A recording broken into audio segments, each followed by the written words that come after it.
Hello. सर्व बाणेरवासियांचे, वीरभद्रनगरवासियांचे सहर्ष स्वागत आहे. म्हणजे आपल्याला कार्यक्रमास लवकरच सुरुवात करता येईल.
अनेक मंदिरं आपल्याकडे आहेत. दत्त मंदिर आपल्या बाणेरचं खूप प्रसिद्ध आहे आणि आपल्या बाणेरमध्ये आपण शिरतो तिथे सोमेश्वरवाडीचं, सोमेश्वराचंही मंदिर आहे. असं सांस्कृतिक वारसा लाभलेलं हे बाणेर नगर आहे आणि इथे आपण राहतो. हे आपलं एक भाग्यच म्हणायला लागेल.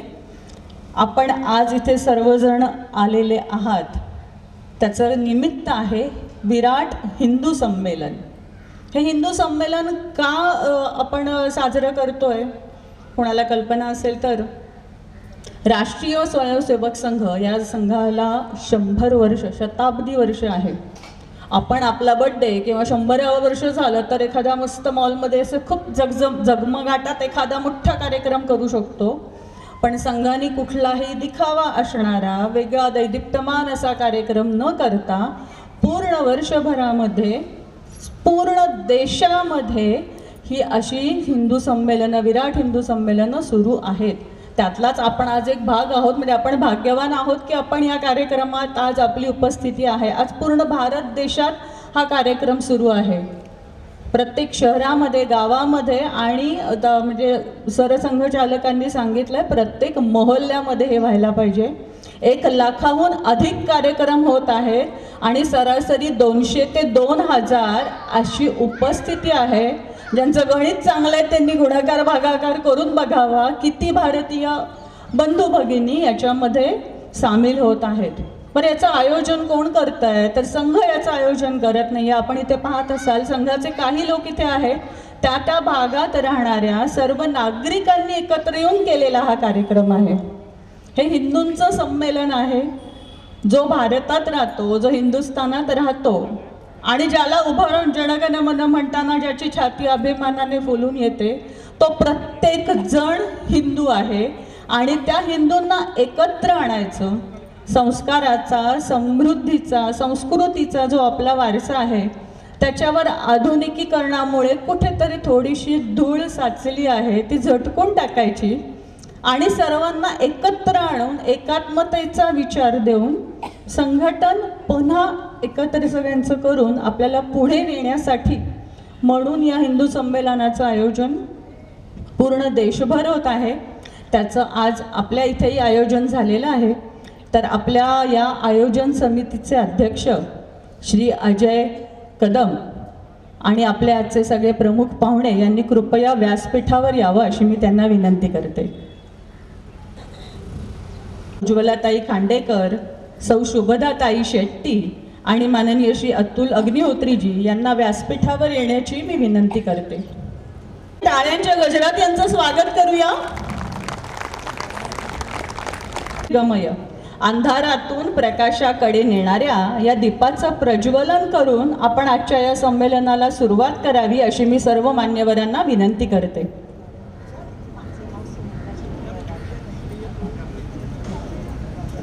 म्हणजे केवळ प्रकाश नाही तर तो ज्ञानचे प्रतीक आहे.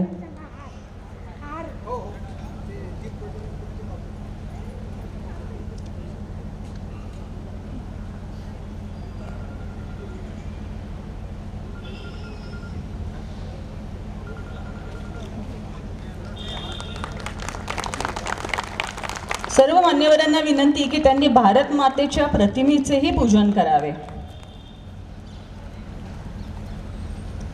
भारताचा अर्थ माहितीये का कोणाला? भारत म्हणजे भा आणि रत.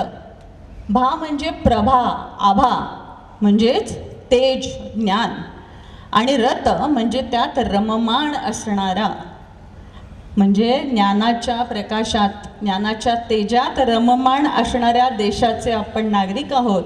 आणि असं आपल्या सर्वांचं पालन पोषण करणाऱ्या या भारत मातेचं आपण पूजन करतो आहोत. आपली त्याबद्दलची कृतज्ञता व्यक्त करत आहोत. मान्यवर पूजन करत आहेत, आपण टाळ्या वाजवायला काहीच हरकत नाही आहे. शंखवादनालाही एक महत्त्व आहे.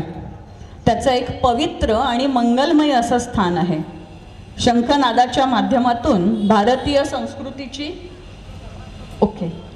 केशव शंखनादा ग्रुप खूप कार्यरत आहे, पण आज येऊ शकलेले नाही आहेत ते.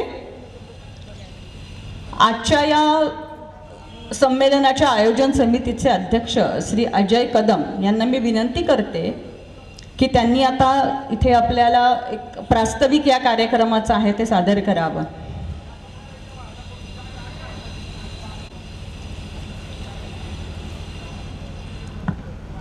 व्यासपीठावरील सर्व मान्यवर, आपल्या या भगवती वस्ती परिसरातील सर्व बंधू भगिनींनो, आज या हिंदू विराट संमेलनामध्ये आयोजित समितीचे अध्यक्ष म्हणून मी अजय कदम तुम्हा सर्वांचे स्वागत करतो. हिंदू जागृती कार्याला नवचेतना देण्यासाठी व हिंदू एकात्मतेला बळ देण्यासाठी आयोजित असे हे हिंदू संमेलन आपण सर्वजण वेगवेगळ्या कुटुंबातून, वेगवेगळ्या शहरातून आलेलो आहोत. पण आपल्याला एकत्र बांधणारी एक गोष्ट आहे, ती म्हणजे आपली हिंदू संस्कृती. आजचा या हिंदू संमेलनाचा उद्देश ही तोच आहे. समाजात समरसता, संघटना आणि जागृती निर्माण करणे, सामूहिक एकात्मतेचे भावना निर्माण करणे, समाजातील सर्व घटकांमध्ये परस्पर सहकार्य आणि विश्वास वाढवणे.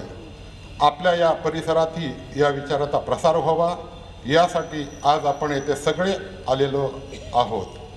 आमच्या विनंतीस मान देऊन तुम्ही सर्वजण येथे आलेला आहात. आज येथे आपल्याला आदरणीय सौ उज्ज्वलाताई खांडेकर, सौ सुनंदाताई शेट्टी, अतुलजी अग्निहोत्री यांचे मौलिक विचार आपल्याला ऐकायला मिळणार आहेत. तसेच आपल्या परिसरातील नागरिकांची कला ही सादर होणार आहे. तसेच किल्ले प्रदर्शन आणि पर्यावरण संवर्धन याचीही आपल्याला माहिती मिळणार आहे. आपल्या या सर्वांसाठी संस्कृती आणि संस्काराचा हा ठेवा आम्ही या संमेलनामार्फत आम्ही घेऊन आलेलो आहोत. सर्वांनी ह्या कार्यक्रमाचा आनंद घ्यावा आणि शेवटी प्रसाद वाटप आहे तो प्रत्येकाने नक्की घ्यावा. पण येथे मिळणारी ही सर्व विचारांची मौलिक शिदोरी मनात साठवून घ्यावी आणि ती आपल्या आचरणात आणावी. चला तर आपण कार्यक्रमाला सुरुवात लगेचच करणार आहोत. तत्पूर्वी मी एक घटना सांगणार आहे, हिंदू संस्कृतीचं महत्त्व सांगणार आहे.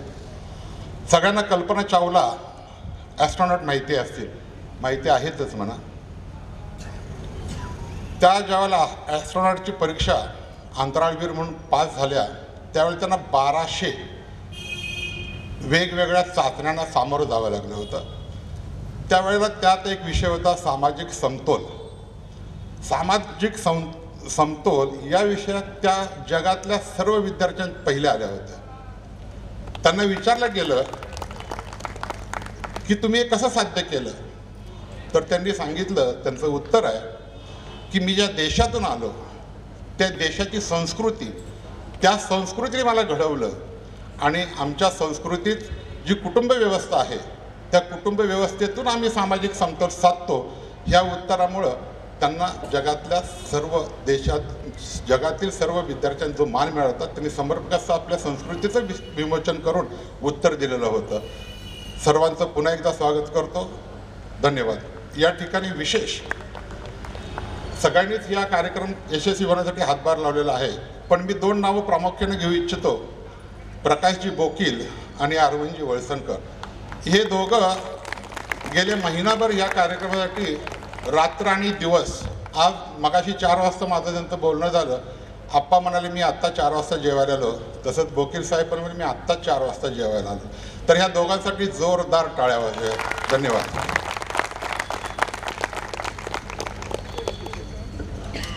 यानंतर मान्यवरांचं स्वागत आणि सत्कार करावा अशी मी अध्यक्षांना विनंती करते. माननीय श्री अतुलजी अग्निहोत्री यांचा सत्कार करावा.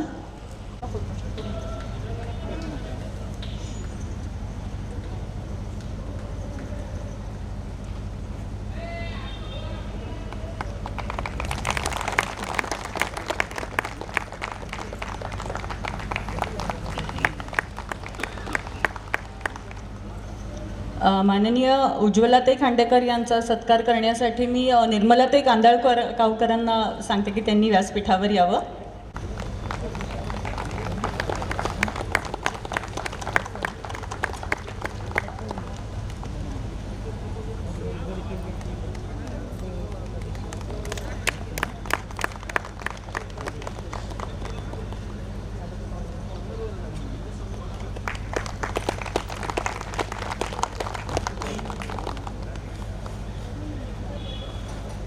सत्कार बोकील वहिनींनी करावा अशी मी त्यांना विनंती करते.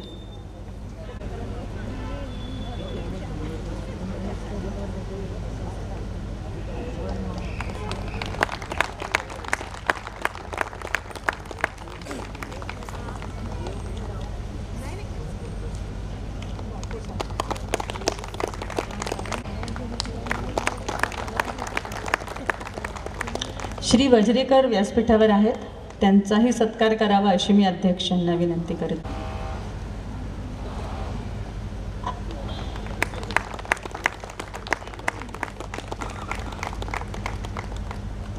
कुठल्याही कार्यक्रमाची सुरुवात बाप्पाची आठवण काढल्याशिवाय आपल्याला करताच येत नाही.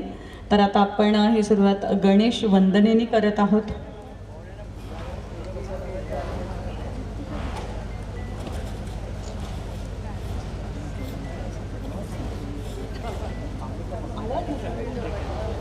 गणेश वंदना.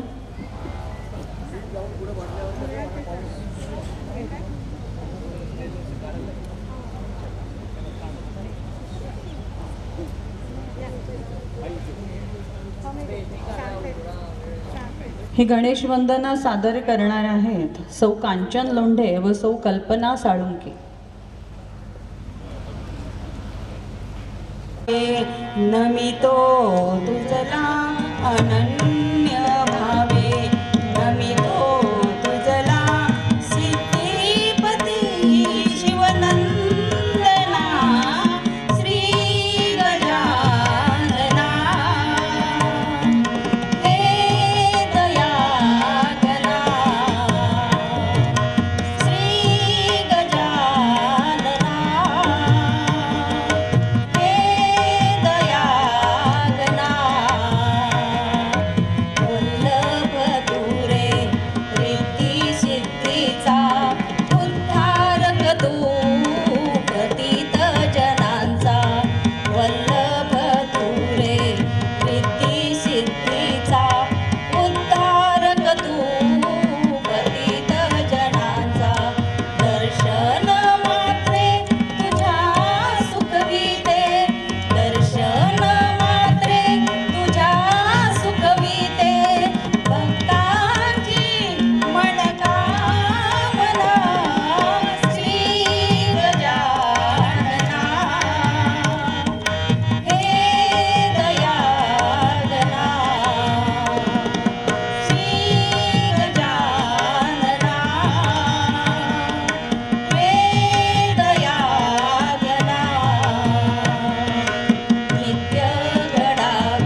मंडळींनो, तुम्हाला एक महत्त्वाची सूचना मला सांगायची. इथे मागे काही लोक बसलेली आपल्याला दिसत आहेत, तर तिथे भारतीय विचार साधना यांच्यातर्फे ज्या पुस्तकांचं प्रकाशन होतं, ती सर्व पुस्तकं तिथे आहेत.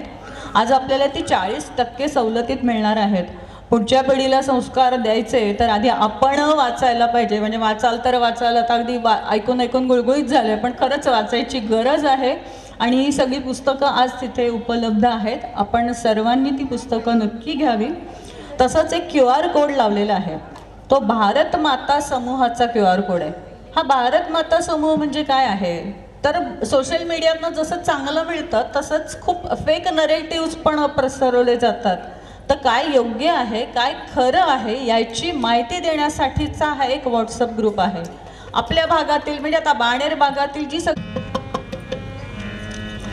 हीच मुची प्रार्थना, हेच मुचे मागणी. माणसाने माणसाची माणसा समवागणे, हीच मुची प्रार्थना, हेच मुचे मागणे. माणसाने माणसाची माणसा समवागणे, हीच मुची प्रार्थना. धर्म जाती प्रांत भाषा द्वेष सारे संपुणे. धर्म जाती प्रांत भाषा द्वेष सारे संपुणे. एक निष्ठा एक आशा एक रंगी रंगुले. अनपुना पसरो मनावर शुद्धतेचे साधणे. माणसाने माणसाची माणसा समवागणे, हीच मुची प्रार्थना. भोवताली दाटला अंधार दुःखाचा जरी. सूर्य सत्याचा उद्या उगवेल आहे खातरी. भोवताली दाटला अंधार दुःखाचा जरी. सूर्य सत्याचा उद्या उगवेल आहे खातरी. तोवरी देई आम्हाला काजव्याचे जागणे. माणसाने माणसाशी माणसा समवागणे, हीच मुची प्रार्थना. लाभले आयुष्य जितुके ते जगावे चांगले. पाऊले चालू पुढे जे थांबले ते संपले. लाभले आयुष्य जितुके ते जगावे चांगले. पाऊले चालू पुढे जे थांबले ते संपले. घेतला जो श्वास आता तो पुन्हा ना लाभणे. माणसाने माणसाची माणसा समवागणे, हीच मुची प्रार्थना. हेच मुचे मागणे. माणसाने माणसाची माणसा समवागणे, हीच मुची प्रार्थना. धनी सा सारे ग म प म प धनी मध्य अंतर मंद्र मध्य अंतर मंद्र मध्य अंतर मंद्र मध्य अंतर झणाणत उठले स्वरगंकार सुरातून दरवळला गंधार झणाणत उठले स्वरगंकार फुलातून दरवळला गंधार मयुरेश हा वनी प्रगटला मावळला अंधार मयुरेश हा वनी प्रगटला मावळला अंधार सारे ग म प म प ध नि सा सारे ग म प म प ध नि सा गढा नदीच्या तीरावरती घे गजमुख अवतार गढा नदीच्या तीरावरती घे गजमुख अवतार घे गजमुख अवतार घे गजमुख अवतार घे गजमुख अवतार घे गजमुख अवतार दुंग में दाही विशालकार राहला विश्वंभर साकार दुंग में दाही विशालकार राहला विश्वंभर साकार गोसावी सुत मोरयाला घडला साक्षात्कार गोसावी सुत मोरयाला घडला साक्षात्कार सारे ग म प ध नि सा सारे ग म प ध नि सा उमटला तातातै गद्दार नाचतो शिवनंदन सुकुमार उमटला तातातै गद्दार नाचतो शिवनंदन सुकुमार मंगलमूर्ती मोरया झाला जय जयकार मंगलमूर्ती मोरया झाला जय जयकार मंगलमूर्ती मोरया झाला जय जयकार मंगलमूर्ती मोरया झाला जय जयकार मंगलमूर्ती मोरया मंगलमूर्ती मोरया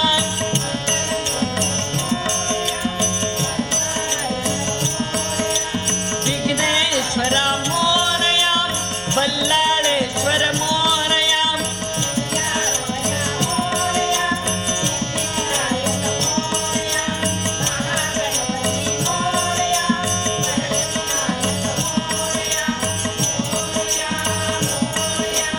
मोरया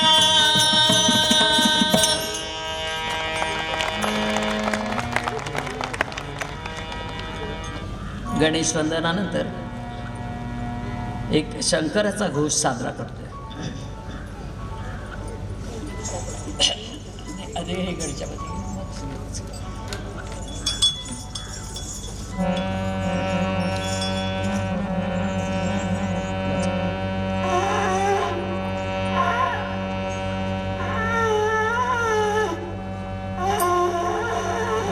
काय झालं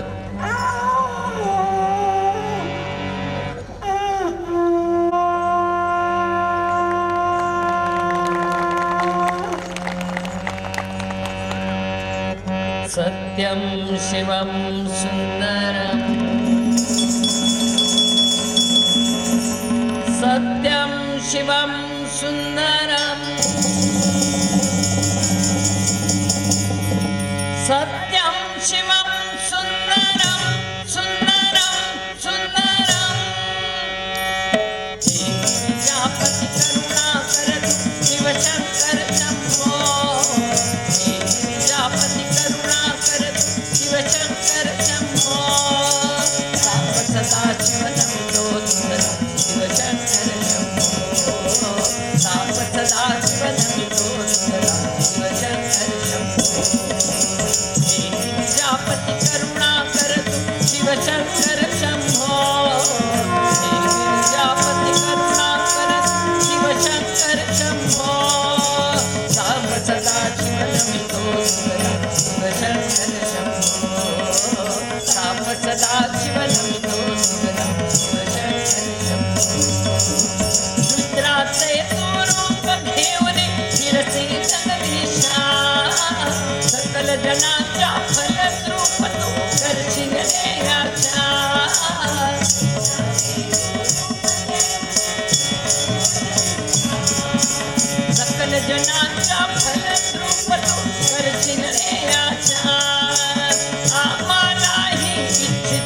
रे शिवशंकर शंभो शिवशंकर शंभो आम्हालाही वर रे शिवशंकर शंभो जापत करुणा करत शिवशंकर शंभो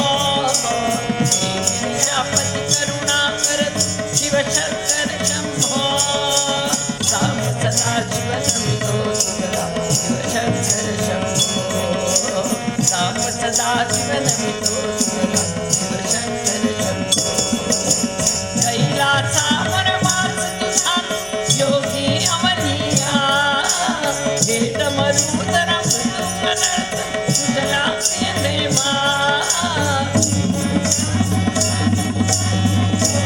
अवनिया हे डमरुधरा सकल जनांचा अधिनायक शिवशंकर शंभो शिवशंकर शंभो सकल जनांचा अधिनायक शिवशंकर शंभो शिवशंकर शंभो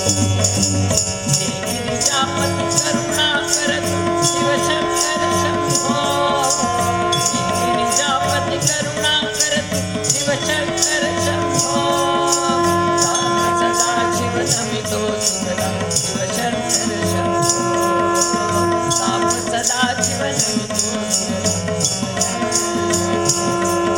नमः शिवाय ओम नमः शिवाय ओम नमः शिवाय ओम नमः शिवाय ओम नमः शिवाय शिवाय नमः शिवाय नमः शिवाय नमः शिवाय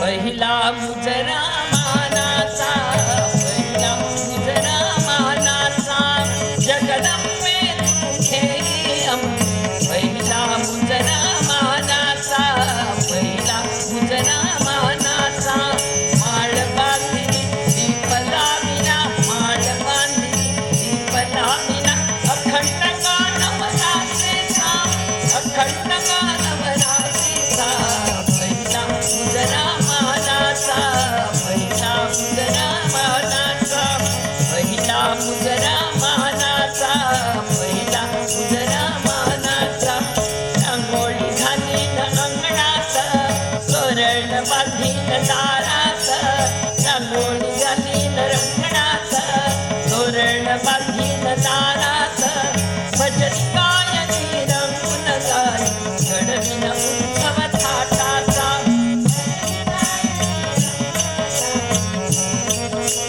थाटाचा पहिला मुजरा मानाचा पहिला मुजरा मानाचा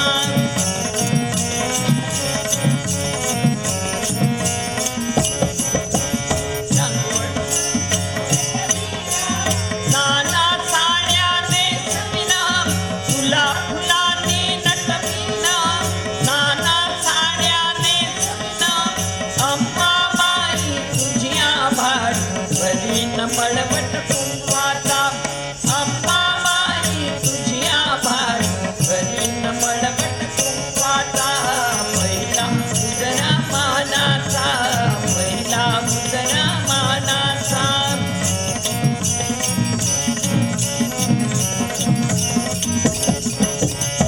हळदी कुंकू देईन हाती बांगड्या भरीन हळदी कुंकू देईन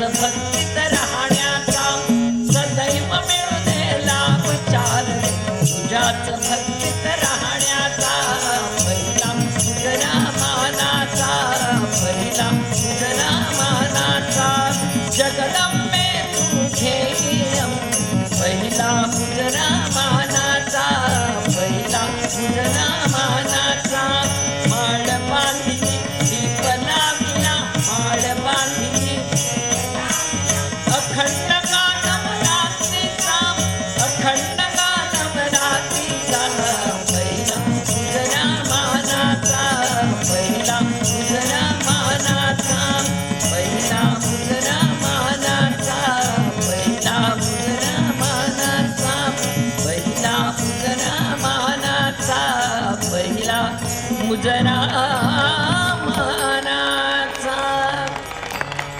धनी रे गारे गारे सा हो दत्ता दिगंबराया हो स्वामी मला भेट द्यावो हो दत्ता दिगंबराया हो स्वामी मला भेट द्यावो हो दत्ता दिगंबराया हो स्वामी मला भेट द्यावो धावा करीतो स्वामी समर्था धावा करीतो स्वामी मला भेट द्यावो मला भेट द्यावो हो दत्ता दिगंबराया हो स्वामी मला भेट द्यावो हो दत्ता दिगंबराया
भेट द्यावो धावा करीतो स्वामी समर्था धावा करीतो स्वामी समर्थ मला भेट द्या हो मला भेट द्या हो दत्ता दिगंबराया हो स्वामी मला भेट द्या हो दत्ता दिगंबराया हो दत्ता दिगंबराया हो दत्ता दिगंबराया हो स्वामी मला भेट द्या हो.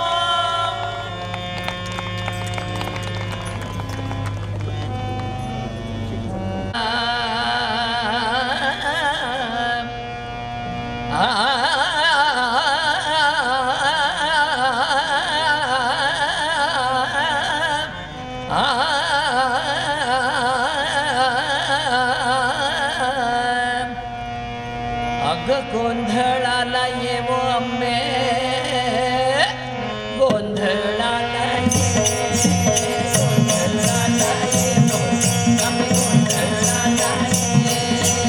गोंधळाला येवो अंबे गोंधळाला येवो अंबे गोंधळाला गोंधळाला येवो अंबे गोंधळाला गोंधळाला येवो अंबे गोंधळाला गोंधळाला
असं म्हणता म्हणता 5 भजनं कधी झाली हे कळलं नाही. हेच या कार्यक्रमाचं यश आहे. जोरदार टाळ्या वाजवत आपण यांच्यासाठी एकदा. संघाच्या शताब्दी पूर्तीच्या वर्षानिमित्त आपण हे हिंदू संमेलन घेतलंय. हिंदू संमेलन हा एक कार्यक्रम नसून समाज जागरण आहे. एकात्मता आणि नेतृत्व निर्माण करण्याची ही एक प्रक्रिया आहे. हिंदू जागृती कार्याला नवचेतना देण्यासाठी व हिंदू एकात्मतेला बळ देणारं आणि नव ऊर्जा देणारं असं हे हिंदू संमेलन आहे. आता आपण इथे हा भजनी मंडळाचा कार्यक्रम ऐकला. इथे म्हणजे गणपती बाप्पा, शंकर, दत्त आणि अंबामाता सगळेच येऊन गेले. दामलेताईंना आता माझी एकच विनंती आहे, अंबामाता गोंधळाला आली, आता आम्ही क्लासला कुठे येऊ तेवढं सांगा. इतका सुंदर हा कार्यक्रम झालेला आहे. सर्वांचे खूप खूप धन्यवाद. सर्वांचं नाव मी घेऊ शकत नाही आहे, पण तुमच्या सगळ्या मंडळाचं आणि तबलजी दादांचं खूप खूप आम्ही धन्यवाद आणि अभिनंदन. खूप सुंदर कार्यक्रम झाला. आपल्या संस्कृतीचं जपणूक आणि जागरण जे आहे ते सगळ्यात जास्त होतं तर ते मातृशक्तीकडून होतं, म्हणजे घरातल्या आईकडून होतं. बाळ जन्माला येतं ना तेव्हा त्याला काहीच माहीत नसतं, जगातलं काहीच कळत नसतं. तेव्हा त्याला असं हातात घेऊन पहिलं दिलं जातं, बाळा ही तुझी आई.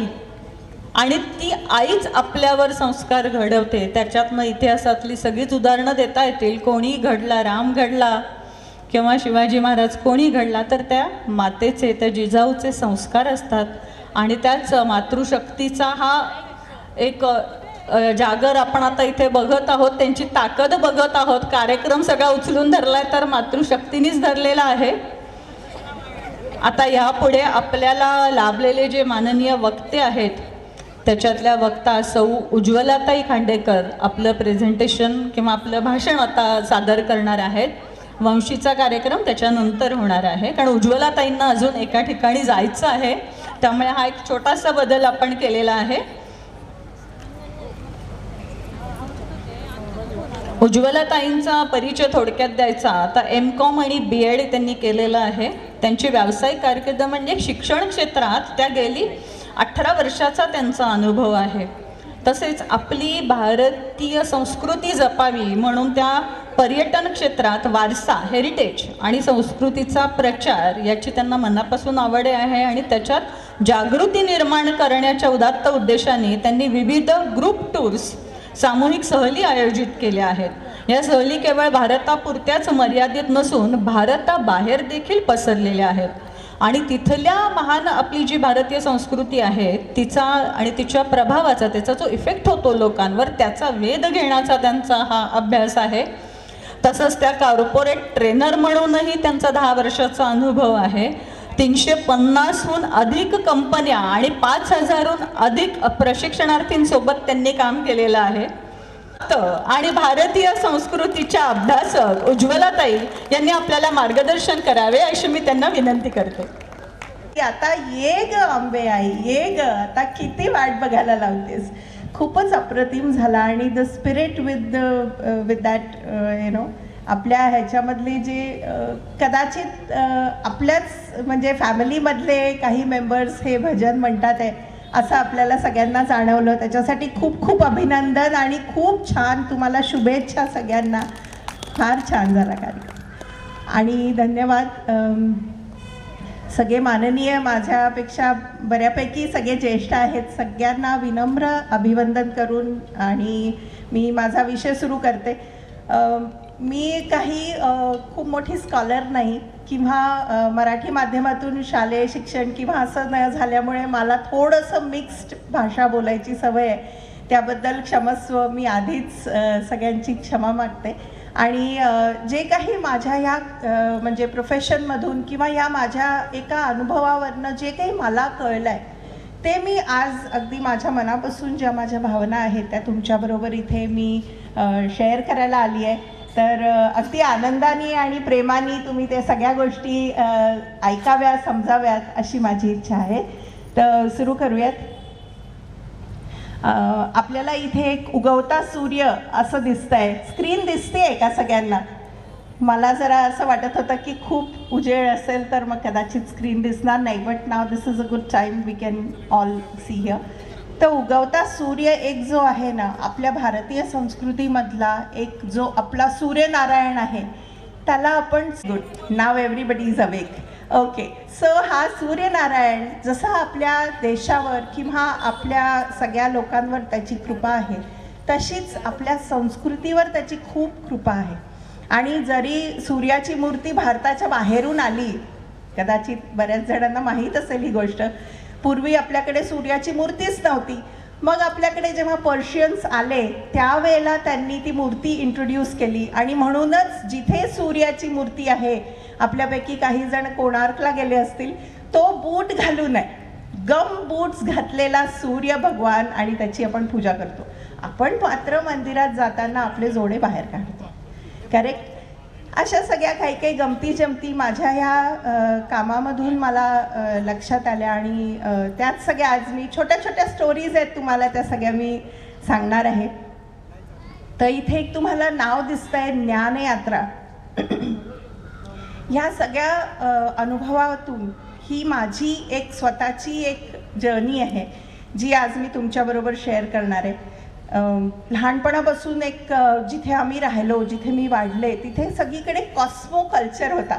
आता आपल्याला सगळ्यांनाच माहीत आहे की कॉस्मो कल्चर असला ना तर फार आपण असं हे करू शकत नाही की हे आमच्या घरी असंच झालं पाहिजे. यु नो, मुलं बाहेर खेळतात, सगळ्यांमध्ये मिक्स होतात अँड ऑल दॅट. सो ह्या सगळ्या गोष्टींमधून मी वाढले आणि लग्न झालं तेही एका आर्मी ऑफिसर बरोबर, इन्फंट्री ऑफिसर बरोबर. तर त्यांच्याबरोबर जेव्हा मी जिथे कुठे मला जायला मिळालं, तुम्ही काश्मीर फाईल जर मूवी बघितली असेल तर त्या पिक्चरमध्ये जी नावं आली आहेत, डोडा, किश्तवार, पूंछ, रजौरी वगैरे वगैरे, तिकडे सगळीकडे माझ्या मिस्टरांची पोस्टिंग होती आणि त्यामुळे आम्हाला काही तिकडे जाणं शक्य नव्हतं. तर पण जेथे कुठे शक्य झालं तिथे वेगळ्या वेगळ्या प्रांतातली लोकं सगळी यायची आणि आमची त्यांची ओळख अशी व्हायची. त्यामुळे if you look at me you will not say that I am a Maharashtrian. तुम्ही म्हणाल हां ही इंडियन किंवा पंजाबी वगैरे असं काहीतरी वाटतं.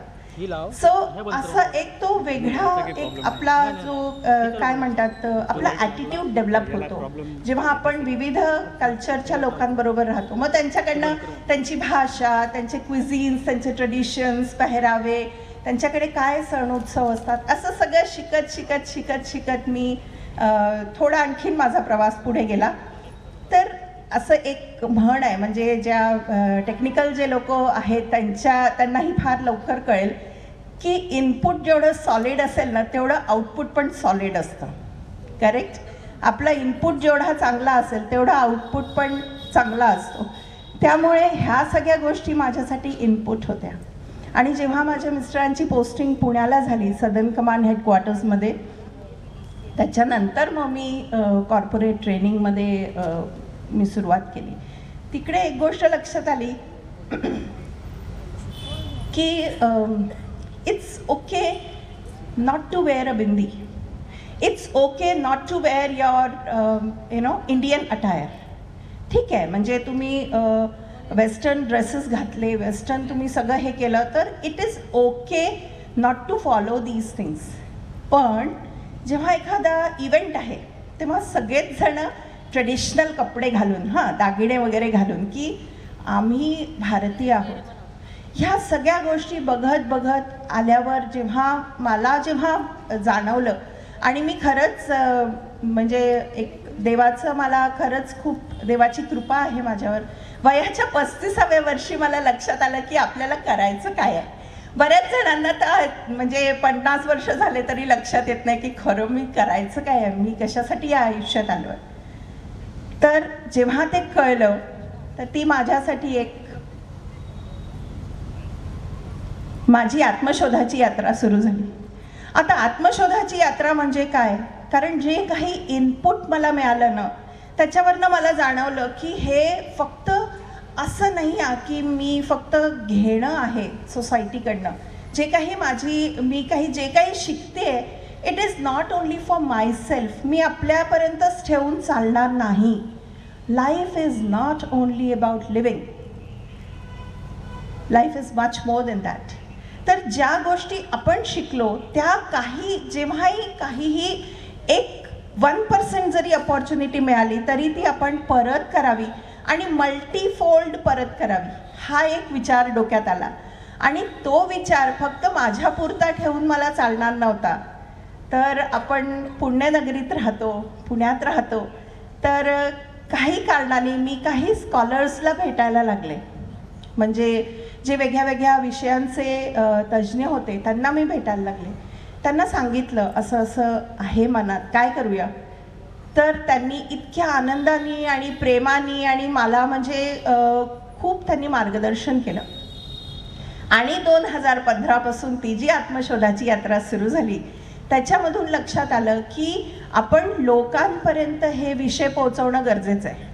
But can I become one person with all the expertise? It's not possible, right. मी एखादा विषय काही वर्ष शिकून आणि त्याच्यामध्ये मी पारंगत होऊ शकेन कदाचित, पण सगळेच विषय आपल्याला येतील असं शक्य नाही ना. म्हणून मग वेगळ्या वेगळ्या विषयांवर ज्या लोकांचा अभ्यास आहे, विशेषकर संस्कृत स्कॉलर्स, त्यांना कन्सल्ट करून आणि त्यांच्या मार्गदर्शनाने मग हे सगळं काम सुरू झालं. आणि मी आत्ता जे ज्ञानयात्रा सांगितलं ही माझी एक स्वतःची सोशल रिस्पॉन्सिबिलिटी आहे की जे मला माहिती आहे, जे मला जाणवलं, जे मला करायचं आहे, जे मला लोकांसाठी करायचं आहे, तो एक हा जरिया आहे. म्हणजे ही एक काय म्हणतात त्याला, एक चॅनल आहे ज्याच्यातनं मी लोकांपर्यंत पोहोचण्याचं काम करते.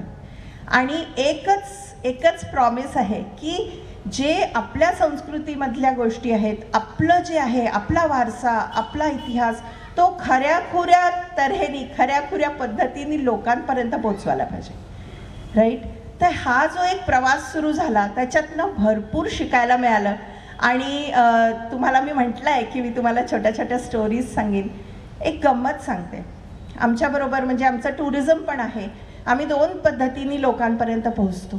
एक तर ऑनलाईन कार्यक्रम, म्हणजे दर बुधवारी झूमवर ऑनलाईन कार्यक्रम असतात, ते फ्री असतात, सगळ्यांसाठी असतात. आणि त्याच्यानंतर टुरिझम, म्हणजे जर तुम्ही एखादा कार्यक्रम बघितला आपल्या मोबाईल स्क्रीनवर किंवा लॅपटॉपवर, टी व्हीवर, आणि तुम्हाला कुठल्या एका छानशा मंदिराची माहिती मिळाली, it is not complete until and unless you visit that temple, right. बरोबर आहे की नाही? सगळ्यांना पटतंय का? येस. म्हणून मग ते टुरिझम. आणि टुरिझमसुद्धा एक आम्ही जे आमचे प्रोफेसर्स असतात त्यांना आम्ही तिकडे घेऊन जातो. फार मनवून घेऊन जावं लागतं, ते सहजासहजी काही कोणाबरोबर येत नाही. त्यांना खूप आम्ही प्रेमाने, आदराने आम्ही आमच्या टूर्समध्ये घेऊन जातो. आणि तिकडे जाऊन ते जी माहिती देतात ना, अख्खंच्या अख्खं, म्हणजे तुम्हाला जर असं एखादी इमारत असं वाटेल की हे तर खंडहर आहे, ह्याच्यामध्ये काही नाही आहे. अरे ते उभं करतात, ते पूर्ण तो फोर्ट उभा करतात, ते पॅलेस उभं करतात, इतकं की आपल्या डोळ्यासमोर ते सजीव होतं आणि त्यातले माणसं चालतात आहे असं आपल्याला आभास होतो. ही पॉवर आहे नॉलेजची, हे ज्ञानाची शक्ती आहे. आणि तोच प्रयत्न आपला आहे की लोकांपर्यंत पोहोचलं पाहिजे.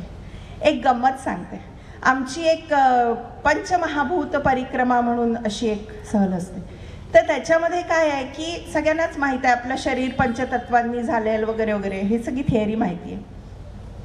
आमच्याबरोबर एक IDFC बँकेतनं रिटायर झालेल्या एक महिला आल्या. त्या म्हणाल्या, उज्ज्वला, मी काही धार्मिक वगैरे नाही, मला हे मुळीच म्हणजे आवडत नाही, मी काही कुठल्याच मंदिरात जात नाही, पण मला बघायचं आहे की तू काय दाखवते. हां, सो इट वॉज, मी खूप प्रेमाने त्यांचं चॅलेंज एक्सेप्ट केलं. त्यांना घेऊन गेले. प्रत्येक ठिकाणी त्यांना सांगायचो की तुम्ही क्लीन स्लेट घेऊन या, don't have your pre conceived ideas, तुम्ही अगदी प्लेन क्लीन स्लेट घेऊन तुम्ही आमच्याबरोबर या, ही एक कंडिशन आहे. आणि तुम्हाला विश्वास होणार नाही, लास्ट डे ज्यावेळेला आम्ही ती परिक्रमा पूर्ण करतो आणि परत त्या शंकराच्या मंदिरात येतो, तिथे नमस्कार करतो आणि आम्ही धन्यवाद देतो त्या देवाला की तुझ्या आशीर्वादामुळे आमची परिक्रमा पूर्ण झाली आणि हा माझा नमस्कार. त्यावेळेला त्यांच्या डोळ्यात पाणी होतं आणि त्या म्हणाल्या की बरं झालं मी आले, नाहीतर मला कळलंच नसतं. मी माझ्या बँकेच्या कामामध्ये आणि स्वतःच्याच ह्याच्यामध्ये इतकी हे झाली होती की मला वाटलं अरे मी इतक्या सिनियर पोस्टवरनं रिटायर झाली आहे, आय एम अ बँकर, कोण असेल माझ्यापेक्षा मोठा. हा एक जो भाव होता तो माझा आता संपला. And she was so emotional. त्यांनी मला एक मिठी मारली आणि त्यांनी खूप भरभरून आशीर्वाद दिले. ही आहे माझी रिटर्न गिफ्ट, राईट. अजून एक आपल्या इथलेच पुण्यातलेच एक कॉन्ट्रॅक्टर आहे, ते म्हणजे साधारण 50-52 वर्षाचे असतील. आपल्या पत्नीसह आपल्या 2 मुलांना घेऊन आले. त्यांचा एक मुलगा 15 वर्षाचा आणि एक मुलगी 9 वर्षाची. ते मंदिरामध्ये नमस्कार कसा करायचा, प्रसाद कसा घ्यायचा, आरती कशी घ्यायची, कुठल्या देवाला कशा पद्धतीने कुठल्या मंत्र म्हणून ते मंत्रपुष्पांजली असते, छोट्या छोट्या गोष्टी ते कंटिन्युअसली सांगत राहायचे. आणि ऑफकोर्स आमच्याबरोबर प्रणवजी गोखले होते, तर ते सुद्धा खूप सांगायचे. पण ते त्यांच्या एक लेवल असतो, त्या लेवलवर ते जाऊन सांगायचे. छोट्या मुलांना कसं कळणार, म्हणून त्या पित्याने काय केलं की त्यांचं जे होतं ते आपल्या साध्या सोप्या भाषेमध्ये ते मुलांना सांगितलं. रोज ती मुलं अगदी ट्रेडिशनल, म्हणजे साऊथची ही ट्रिप होती, वेष्टी घालणं कंपल्सरी असतं मंदिरात. रोज वेगळी प्रकारची वेष्टी घालून वेगळे प्रकारचे कुर्ते, वेगळं हे. आणि ती मुलगीसुद्धा छान, जसं साऊथ इंडियन मुली छोट्या मुली असतात त्यांचे कसे कपडे असतात छान छान, तसे घालून. म्हणजे इतके ते त्या थीममध्ये इन्वॉल्व झाले की त्यांना खूप त्या सगळ्या एक्सपिरियन्सची खूप मजा आली. आणि माझी खात्री आहे की ती मुलं आयुष्यभर लक्षात ठेवतील की आम्ही अशा ठिकाणी गेलो होतो जिथे सगळेच कंपल्सरी असतं. बरं, साऊथमध्ये लेडीज इतक्या मस्त सुंदर साड्या, नवीन साड्या नेसून मंदिरात येतात, खूप भरपूर गजरे लावून छान, पण त्यांनी मेकअप केलेला नसतो. एखादी स्त्री जर एखाद्या मोठ्या बँकेमध्ये मोठ्या पोस्टवर असेल, तुम्हाला कळणार नाही की ही बँकेत जाऊन एक ऑफिसर बनून त्या आपल्या चेअरवर बसते. इथे ती अगदी शांतपणे जसे सगळे करतात तसं सगळं नमस्कार करते. एक अजून छोटीशी गोष्ट आहे ह्याच संदर्भातली. आम्ही विष्णू मंदिरांची पण ट्रिप काढतो. तर म्हणजे एक कपल होतं, त्या ज्या महिला होत्या त्या खूप विष्णू भक्त, म्हणजे अगदी त्या म्हणाल्या मी लहानपणापासूनच असं मला वाटलं की माझा जन्म झाला आणि विष्णू माझ्यासमोर होते, इथपासून. म्हणजे त्या इतक्या धार्मिक आणि भावूक होत्या. आणि त्यांचे हजबंड नॉन बिलीवर. ते म्हणे मी मुळीच मंदिराच्या आतमध्ये येणार नाही, मला म्हणायचं नाही की मंदिरात तुम्ही या, नमस्कार करा, पैसे टाका, मला ते सगळं तुमचं हे खूप असतं, सगळीकडे तुम्ही लोक दान करा, हे करा असं म्हणता, मला ते मुळीच पटत नाही. असतात काही लोकांचे विचार असे. तर ते मंदिराच्या बाहेर, आम्ही सगळेजण मंदिराच्या आतमध्ये छान आम्ही मूर्ती बघत होतो, छान त्याच्याबद्दल माहिती घेत होतो. आणि ते बाहेर जिथे आपण चपला जोडे ठेवतो, I am sorry to give this example, पण जिथे चपला जोडे ठेवतो तिथे ते बाजूला उभे राहायचे. आणि असं करता करता आमचा जे 7-8 दिवसांचा आमचा प्रवास होता, प्रत्येक ठिकाणी आम्ही अगदीच त्यांना म्हटलं नाही बरं की तुम्ही या, हळूहळू ते आपल्या मनानेच थोडं आतमध्ये यायला लागले. आणि last day, you will not believe again, ते आणि त्यांची वाईफ दोघंही जण त्या मंदिराच्या गाभाऱ्यासमोर बसले होते आणि दोघांनी एकमेकांचा हात धरलेला होता. आणि अगदी म्हणजे असं की आता हे क्षण पुढे जायलाच नको अशा ह्याच्यात ते बसले होते, दोघंही हात धरून मंदिराच्या आतमध्ये देवाच्या समोर. ही एक छोटी गोष्ट वाटेल कदाचित, मला तेवढं एक्सप्लेन नाही करता येणार आत्ता, पण त्या दोघांसाठी ही खूप मोठी भावना आहे, खूप मोठा बदल आहे. बरं, हा बदल आपल्या समाजात सगळ्यांच्या मनात कुठेतरी ती पॉझिटिव्हिटी आहे. आपण सगळेच जण खूप पॉझिटिव्ह असतो, धार्मिक असतो, जरी आपण on the face of it we don't want to accept it, पण आपल्या मनात असतं एखादी वाईट घटना घडली ना, म्हणजे मी कितीतरी लोकांना ओळखते की जी ॲम्ब्युलन्स बाजूनी गेली की ते नमस्कार करून पहिले देवाला प्रार्थना करतात, बाबा रे हा जो पेशंट आहे ना तो व्यवस्थित हॉस्पिटलमध्ये पोहोचू दे, त्याला लवकर ट्रीटमेंट मिळू दे आणि त्याच्या परिवाराबरोबर तो परत जाऊ दे. आपणही करतो, पण ही एक भावना आहे जी आपल्याला भारतीय बनवते, राईट. सो आज आपण जे हे हिंदू संमेलन करतोय ह्याला कदाचित नाव दिलं असेल, पण आपण मनाने एकच आहोत, आपण मनाने हिंदूच आहोत, करेक्ट. सगळ्यांना पटतंय का? हो, डोळ्यात पाणी तर नाही आलं? आलं असेल तर मला क्षमा करा. जसं मी आत्ता म्हटलं की असे आमचे जे कार्यक्रम असतात त्याच्यामध्ये आम्ही म्हणजे मी हे नाही म्हणत की आम्ही आपला धर्म शिकवतो, नाही. आपण आपले फक्त तत्त्वज्ञान सांगतो की ह्या गोष्टी आपल्या संस्कृतीमध्ये आहेत आणि हे तुम्ही शिकून घ्या, ठीक आहे. असे काही कार्यक्रम आम्ही ऑनलाईन पण करतो. तर आता सध्या श्रीराम नवरात्राचे कार्यक्रम सुरू आहे, म्हणूनच म्हणजे इकडनं गेल्यावर मला ते कार्यक्रम सुरू करायचं आहे, त्यामुळे मी जरा हा आगाऊपणा केला की एक कार्यक्रमाच्या आधीच मी म्हटलं मला कृपया बोलू द्या. तर तुम्हाला कदाचित माहीत असेल डॉक्टर सुचेता परांजपे, कालच त्यांचं व्याख्यान झालं. आदी कवींपासून ते ग. दी. माडगूळकरांपर्यंत त्यांनी जो प्रवास आहे रामायणाचा त्याच्याबद्दल त्या बोलल्या, अप्रतिम.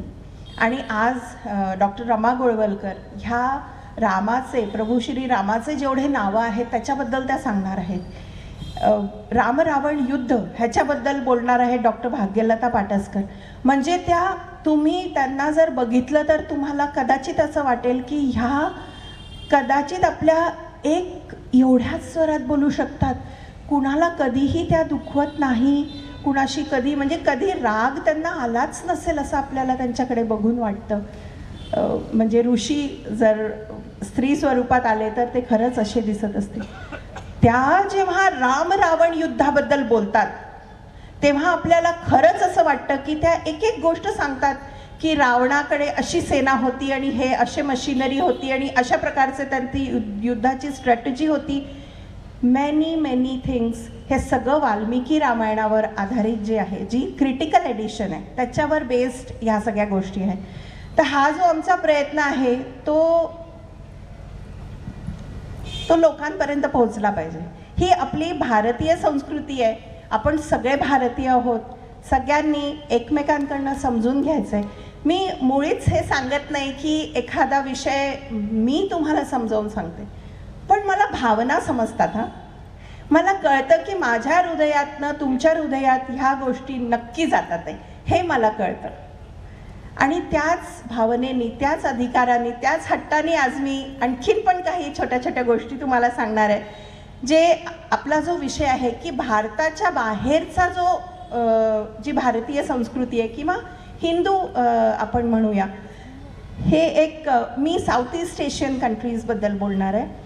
तर ही जी एक आहे ही आठवीतले मुलं मुली आहेत. हां, आणि त्यांच्याकडे युनिफॉर्म कंपल्सरी नाही आहे, पण त्यांचा जो ट्रेडिशनल अटायर आहे, जो त्यांचा ट्रेडिशनल ड्रेस आहे तो घातला पाहिजे. आणि ते लोक जेव्हा मंदिरात व्हिजिट करायला जातात किंवा जसे आम्ही कोणी टुरिस्ट जातो त्यांना भेटायला येतात, प्रत्येक वेळेला ते त्यांचा जो एक वेशभूषा ती त्यांची आहे, केसांवर पण त्यांनी ते डोक्यावर हे पुरुष मंडळी असं एक कपडा बांधल्यासारखा करतात आणि ते अशाच पद्धतीने भेटतात आपल्याला आणि ते really feel proud about it. अजून एक गंमत सांगते तुम्हाला. बालीमध्ये पहिल्या वर्गात क्लास 1च्या मुलामुलींना पंचाक्षरी मंत्र माहिती आहे. कुठला पंचाक्षरी मंत्र? ओम नमः शिवाय. हां, त्याच्यानंतर थोडं पुढच्या वर्गात गेलं की गायत्री मंत्र त्यांना शिकवला जातो, शाळेत शिकवला जातो. प्रत्येक शाळेमध्ये सरस्वतीची मूर्ती आहे. त्या सरस्वतीच्या मूर्ती समोरच त्यांची असेंब्ली होते. हे किती महत्त्वाचं आहे, खूप महत्त्वाचं आहे. आणि म्हणूनच त्यांच्या ज्या व्हॅल्यूज आहेत त्या खूप म्हणजे अजून त्यांनी जपून ठेवल्या आहेत. हा एक तिथला केचाक डान्स म्हणून आहे, ज्यांनी कोणी बघितला असेल त्यांना माहीत असेल की आपल्या फक्त आवाजातनं ते असा एक साऊंड क्रिएट करतात, चक चक चक चक चक चक चक चक चक चक चक चक. आणि ही एक 70 ते 80 माणसं आहेत. ते लोक जवळजवळ 1 तासभर असा आवाज काढतात. हा जो आवाज आहे असा आवाज काढून आणि मध्ये ते फायर लावतात, म्हणजे एक प्रकारचं दिवा लावतात म्हटलं तरी चालेल, पण दिवा नाही लावत, असं एक काहीतरी फायर ते लावतात. मशाल असते ना आपली टिपिकल मशाल, तशा पद्धतीने. आणि चक चक चक चक चक चक चक चक ते 1 तास तुम्ही त्यांच्यावरनं नजर इथे तिथे करू शकत नाही, इतकं ते इतकं एंटरटेनिंग असतं. त्यांच्यामध्ये मधून रामायणातले काही प्रसंग दाखवणारे काही कलाकार येतात. हां, आणि एखाद वेळेला असे रामलक्ष्मण असे तुमच्या समोरनं निघतील आणि ते सीतेला शोधतात आहे असा तो प्रसंग दाखवतील.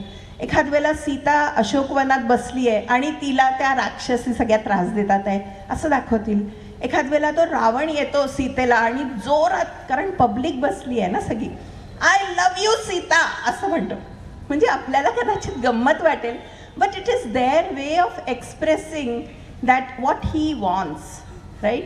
आणि गंमत म्हणजे त्यांच्याकडे रावणाचा वध केलेला आहे, तो आहे हनुमान. लास्टमध्ये हनुमान जातो आणि रावणाचा वध करतो.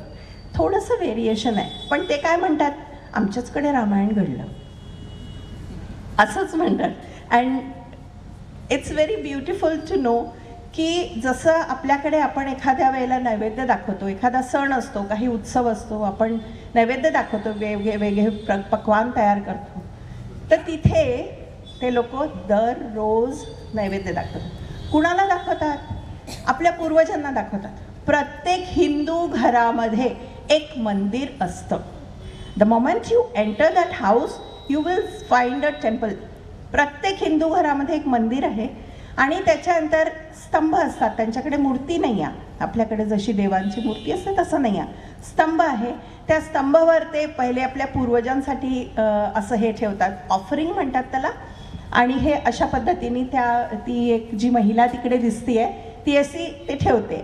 घराच्या बाहेर असं ते स्तंभ असतात आणि एक इंद्राचा स्तंभ, सूर्याचा स्तंभ, वरुणाचा स्तंभ.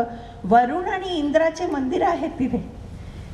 आपण कदाचित हे सगळं विसरलो आहे, थोडं पुढे आलो आहे, पण नेव्हर माइंड. जेव्हा मी सांगते की संस्कृती, मी बीइंग अ वुमन ह्या फील्डमध्ये जवळजवळ 11 वर्ष झाले. मला माहिती आहे काय चॅलेंजेस असतात. परदेशात एक ग्रुप घेऊन जाऊन 30-32 लोकांचा ग्रुप घेऊन जाऊन त्यांना सकुशल परत आणणं, इट इज नॉट इझी. मी एक छोटासा प्रयत्न करते माझं की त्या देशात सुद्धा एखादी जी महिला उद्योजिका आहे ना, तिला मी कॉन्टॅक्ट करते. सो ही माझी तिथली बहीण आहे आणि she is owner of a transport company. तिच्याजवळ 2 ट्रक्स, 2 छोट्या मिनी बस आणि 12 SUVs आहेत. ती तिकडे उत्तम बिझनेस चालवते. आणि पण सगळ्यांच्या घरी सगळे फॅमिली सांभाळून, सगळे आपल्या सगळ्या गोष्टी सांभाळून हे सगळं जपणाऱ्यानं महिलाच असतात. भारतात असू दे किंवा भारताच्या बाहेर असू दे, तर स्त्री शक्तीसाठी जोरात एकदा टाळ्या वाजवा. आता क्विकली अजून एका ठिकाणी आपण जाऊया. एक फार वेगळं आपल्याला लक्षात येईल. तर एक हे आहे ना, यमराजाचं मंदिर आहे. एका देशात हे यमराजाचं मंदिर आहे. रस्त्याच्या मध्ये जसं आपल्याकडे हे असतो, डिवायडर असतो, तसं आहे. आणि त्या यमराजाला काय अर्पण केलं जातं माहिती का? तुम्हाला दिसत असेल कदाचित इकडे, त्याचे ओठ लाल आहेत. त्याला लिपस्टिक अर्पण केल्या जातं आणि परफ्यूम लावल्या जातं असं. So it's very beautiful thing. आपल्याच देशातनं बाहेर निघालेला एक धर्म म्हणजे बुद्धिझम. आजही हे जे छोटे जे भिक्खू आहेत, त्यांना त्या देशांमध्ये आपापल्या घराच्या बाहेर सगळेजण बसतात सकाळी सकाळी.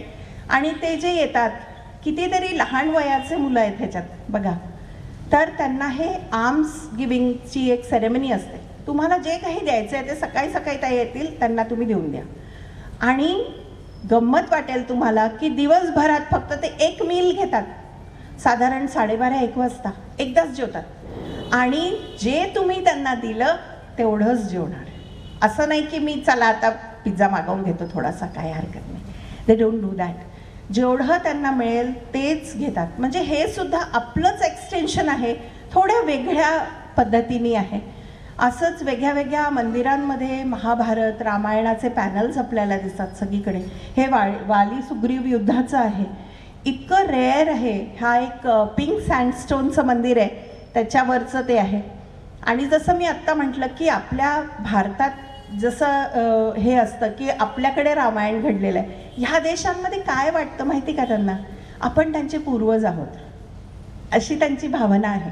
म्हणून जेव्हा भारतीय, इस्पेशली जेव्हा आमचा हा एक्सपिरियन्स आहे की जेव्हा आम्ही एखादा ग्रुप घेऊन जातो, त्यांच्या मनात इतकं आदर असतो, इतकं प्रेम असतं की ते खूप प्रेमाने तुम्हाला 2-4 गोष्टी एक्स्ट्रा तुमच्यासाठी करतात. आणि हा एक प्रयत्न असतो. म्हणजे हे सुद्धा एका दुसऱ्या देशातला अप्सरा डान्स आहे, त्याच्यामध्ये सुद्धा महाभारतातले नाही, रामायणातले प्रसंग येतात आणि खूप सुंदर वेगळ्या पद्धतीने ते साजरे करतात. परत भारतात येऊया कारण जिकडनं सुरुवात झाली आहे तो ग्राउंड सॉलिड असला पाहिजे, हो की नाही. भारताच्या बाहेर आपण फिरून आलो, आता परत भारतात आलो. माझी सगळ्यांना एकच विनंती आहे की आठवड्यातनं एकदा तरी कुठल्या तरी मंदिरात नक्की जा. कोण असेल बरोबर, मैत्रीण असेल, सून असेल, कुणी असेल आपल्या फॅमिली मेंबर, त्यांना घेऊन जा एकदा तरी एका मंदिरात. आणि आता मी थोडंसं आणखीन आगाऊपणा करणार आहे. तुम्ही सगळे इतके सुज्ञ सगळे मेंबर्स आहात, इथे बसले आहात.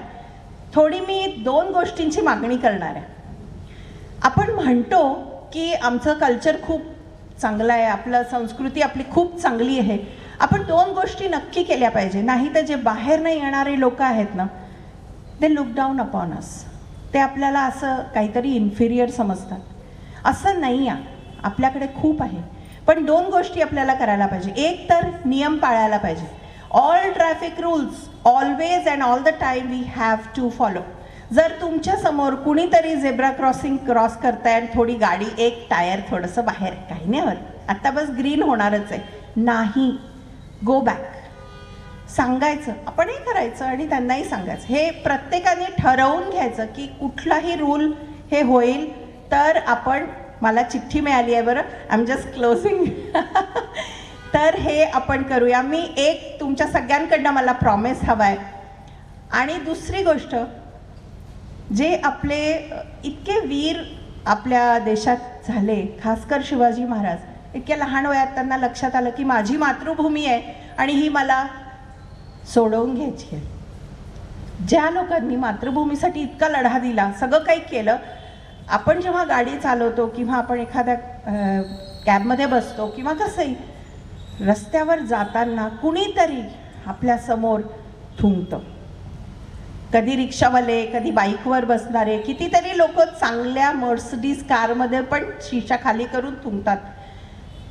Oppose that. आपण त्याचा नक्की विरोध केला पाहिजे. सो या 2 गोष्टी मी तुमच्याकडनं, मला 2 गोष्टींचा प्रॉमिस घ्यायचा आहे. एक तर आपण सगळ्यांनी ट्रॅफिक रूल फॉलो करायचा आहे आणि दुसरी गोष्ट, आपण जे रस्त्यावर थुंकतात आणि क्लीनलीनेस नाही करत त्यांच्या विरोधात आपण हे करायचं. Rather we have to start this social movement. आणि एवढं म्हणून मी थांबते. वंदे मातरम आणि खूप खूप धन्यवाद. धन्यवाद ताई. उद्योग सुरू आहे, त्यांना जे माहिती आहे त्या कळकळीने, आपण सगळ्यांना ती जाणवत होती अतिशय कळकळीने त्या सगळ्यांना हे सांगत आहेत. हा तुमचा खूप चांगला उपक्रम आहे. आम्हाला याच्याबद्दल अधिक माहिती घ्यायला नक्की आवडेल. आम्ही आपल्याशी नक्कीच संपर्क साधू. यातून एकच जाणवलं, इतर देशांमध्ये जर हे सगळं होतं, पण आपल्या अगदी पुण्यातल्या शाळेमध्ये मुली जर हातावर मेहंदी काढून गेल्या किंवा नाकातलं तिने घातलं असेल तर तिला शिक्षा केली जाते. हे थोडक्यात आपल्यासाठी आत्मपरीक्षण करण्याची गोष्ट आहे. यानंतर आपल्याच परिसरातील संस्कृती या शाखेतील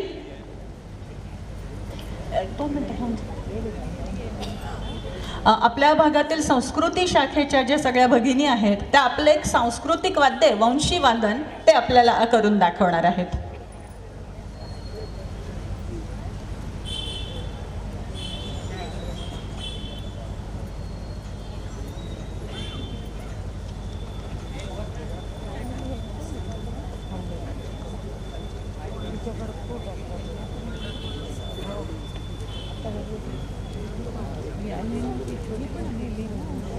मगाशी 85 वर्षाची एक बालिका होती, आता एक खरंच छोटी बालिका पण मला या ग्रुपमध्ये दिसत आहे.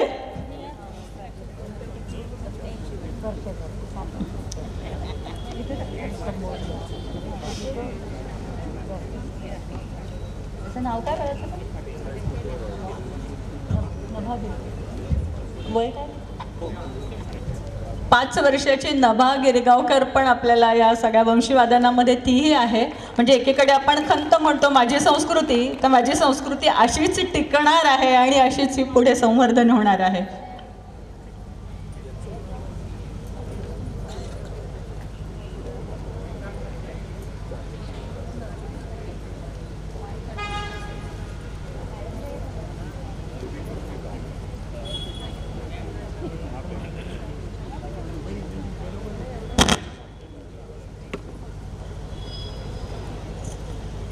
नमस्कार, मी नेहा गिरीश कांदळगावकर. आजच्या कार्यक्रमात वंदे मातरमचे सादरीकरण करण्यात येणार आहे.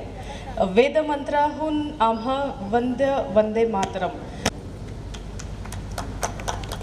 1 2 1 2.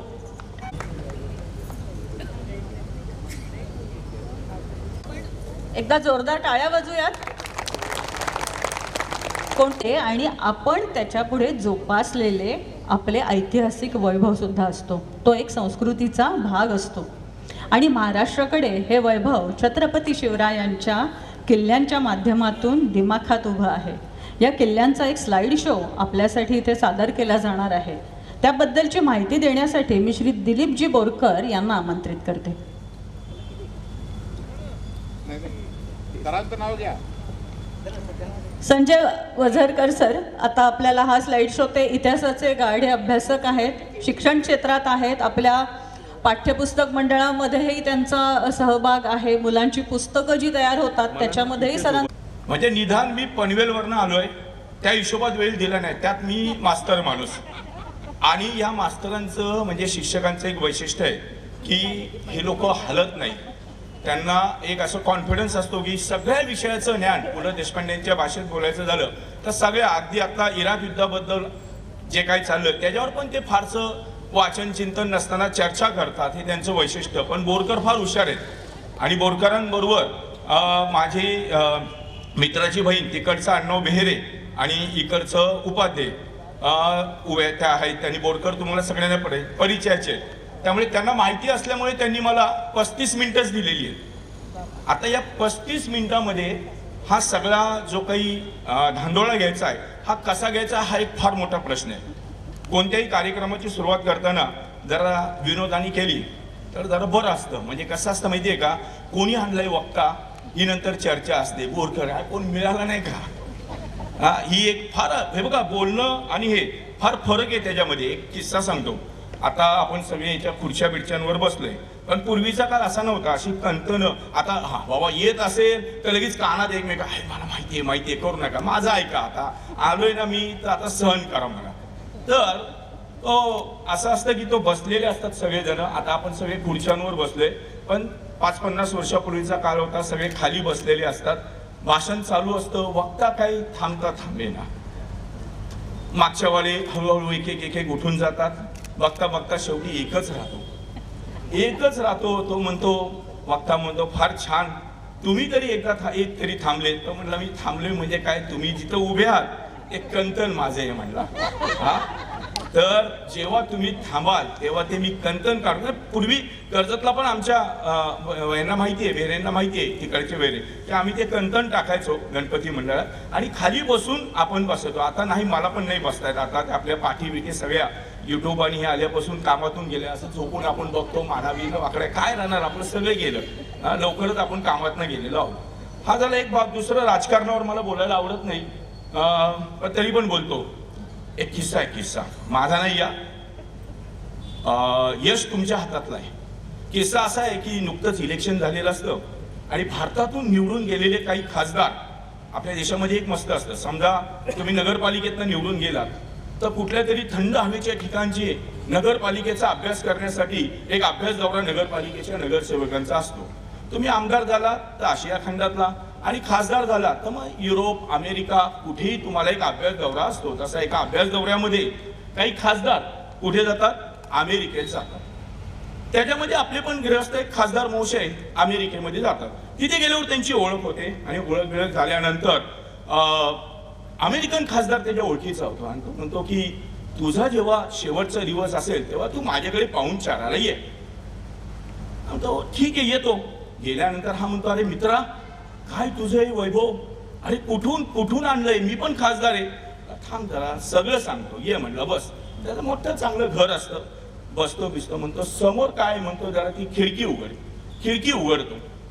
खिडकी उघडल्यावर म्हणतो समोर काय दिसतंय. तो म्हणतो समोर एक नदी आहे. नदीवर काय, तो म्हणतो नदीवर एक पूल आहे. काय म्हणतो तो अमेरिकन खासदार आपल्या भारतीय खासदाराला, नदीवर एक पूल आहे. मग आपला तो अमेरिकन खासदार त्या भारतीय खासदाराला सांगतो 10% मित्रा 10%. अर्थात याचा अर्थ तुम्हाला सांगायला नको, राजकारणावर बोलायला मला आवडत नाही. त्या पुलामागे 10% त्याला कमिशन मिळाले असतं. त्यामुळे त्या खासदाराचं एवढं वैभव प्राप्त झालेलं असतं. फक्त 5 वर्ष होतात. अमेरिकेचा तो खासदार भारताचा कारभार कसा चालतात हे पाहण्यासाठी ते शिष्टमंडळ येतं आपल्याकडे. आणि त्यावेळेस हा आपला खासदार बघतो अरे तो आहेच आपला अमेरिकेचा. तो म्हणतो हे बघ पाहुणचाराला आम्ही भारतीय पक्के होत, मला जसा दिला त्याच्या डबल तू देणार, मी तुला देणार. यायचं तू माझ्याकडे पाहुणचाराला. शेवटच्या दिवशी येतो, बघतो तो ह्याचा फार्म हाऊस, म्हणजे तिथून त्याच्या घराची एंट्री. अरे तो म्हणतो मित्रा काय आहे, अरे व्हाईट हाऊस पण फिक्क पडेल. अरे 4 वर्षापूर्वी आलास, कसा होतास तू, माझा साधा LED TV तुला भारी वाटत होता. कुठून मित्रा कुठून. म्हटलं काही काळजी करू नको, बस इथे उघडती. म्हणतो खिडकी उघड. उघडली खिडकी. समोर काय आहे, म्हणतो समोर नदी आहे. नदीवर काय आहे, तो म्हणतो काही नाही. 100% मित्रा 100%. भारतीय राजकारणाची ही शोकांतिका आहे आणि ती शोकांतिका आता आपल्या गड किल्ल्यांची झाली. सुप्रसिद्ध इतिहास संशोधक निनाद बेडेकरांच्या वाणीतून एक नेहमी वाक्य असायचं. ती भाषा ती मला आत्मसात नाहीये, पण छत्रपती शिवाजी महाराजांची जी काही त्यावेळेची बोलण्याची पद्धत होती ती निनादराव अतिशय छान बोलत असत. माझा एक एक किल्ला एक एक वर्ष मोगलांसाठी लढेल आणि स्वराज्यामध्ये 350 किल्ले, म्हणजे माझं स्वराज्य हे 350 वर्ष अवधीत आहे. हे आम्हाला छत्रपती शिवाजी महाराजांनी तेव्हाच सांगितलेलं होतं. हे चाकणचा किल्ला जो आहे, या चाकणच्या किल्ल्याच्या इतिहासावरून तुम्हाला दिसता येईल. गडांचे 3 प्रकार आहेत. या ठिकाणी मी प्रयत्न करतोय टोटली प्रोफेशनल व्हायचंय.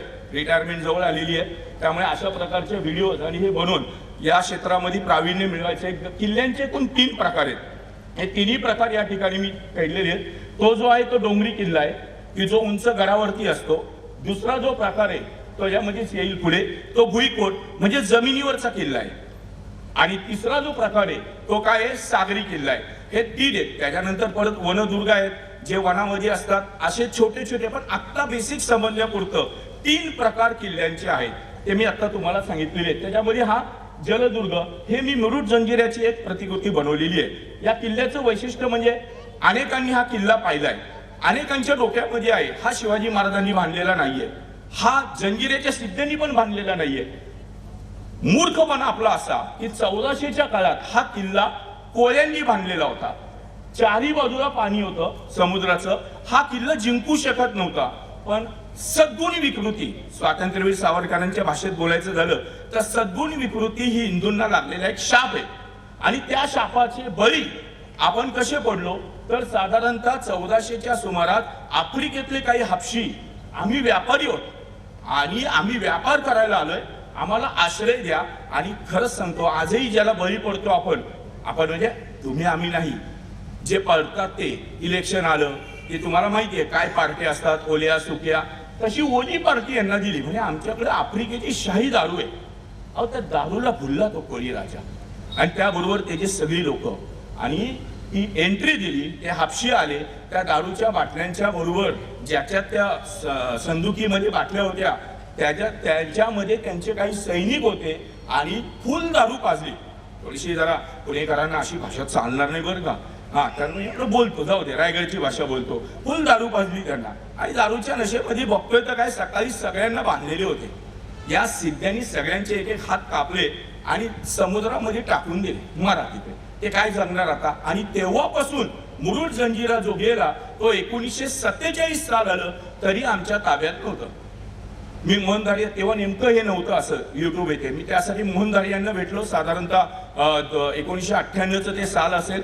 त्यांनी अक्षरशः जिवंतपणे हा प्रसंग माझ्या डोळ्यासमोर करून दाखवलेला होता की कसं त्यांनी मुरुड जंजिरा स्वतंत्र केलं आणि सिद्ध्यांच्या समोर ते कसे त्यावेळेस उभे राहिले. पण वेळ खूप कमी आहे त्यामुळे धारियांबद्दलचं त्यावेळेचं काय संभाषण झालं हे मी ते वेळेअभावी तुम्हाला आता सांगू शकत नाही. तर हे असे 3 किल्ल्यांचे प्रकार आहेत. त्यानंतर कुठे गेले ते साहेब. त्यानंतर हे जे काही किल्ले ह्या गड किल्ल्यांचा आपण धांदोळा घेऊच, पण आपण या गड किल्ल्यांची कशी आपणही वाट लावली आणि इंग्रजांनी आणि मुसलमानांनी कशी लावली त्याचा मी तुम्हाला थोडक्यात इतिहास कथन करतो. तो माझा त्याला काय म्हणतात जो विषय आहे तो माझा मेन विषय आहे. उदाहरणार्थ जेव्हा रायगड पडला त्याच्यामध्ये ते आहे ना ते पेन ड्राईव्ह त्याच्यामध्ये न्यू फोल्डर आहे बघा पेन ड्राईव्ह मध्ये. तर त्या न्यू फोल्डर मध्ये 2-4 किल्ले आहेत फक्त. हा पेन ड्राईव्ह फक्त ओपन होते का बघा. न्यू फोल्डर हा दुसरं